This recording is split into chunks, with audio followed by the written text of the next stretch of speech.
Bonjour, aujourd'hui nous allons voir que factoriser, c'est en fait l'opération inverse du développement. Prenons un premier exemple. Si on a 3 que multiplie entre parenthèses x plus 1, vous savez qu'en distribuant, on obtient 3 fois x plus 3 fois 1, ce qui est écrit ici, 3 fois x plus 3 fois 1. Donc on obtient 3x plus 3. Et bien maintenant, si on lit les choses à l'envers, dans l'autre sens, de la droite vers la gauche, on remarque que 3 est un facteur commun dans les deux cas. Ici, 3 est un facteur commun.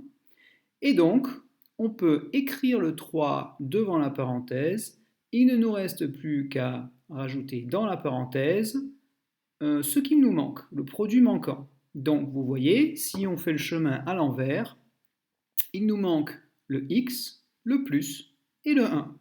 Et au final, on obtient 3 que multiplie entre parenthèses x plus 1. Cet exemple est relativement simple, mais ça se complique lorsque le facteur commun est caché.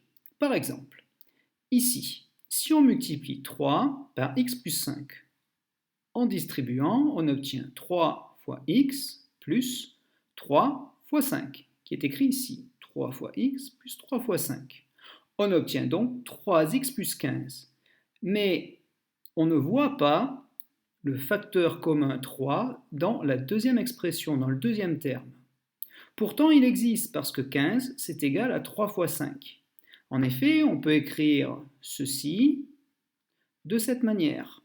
Donc, lorsqu'on a une expression telle que 3x plus 15, il faut imaginer que c'est égal à 3 fois x plus 3 fois 5. Et donc, dans ce cas, on voit finalement apparaître le facteur commun 3 qui initialement était caché. On peut donc écrire que c'est égal à 3 fois, entre parenthèses, x plus 5.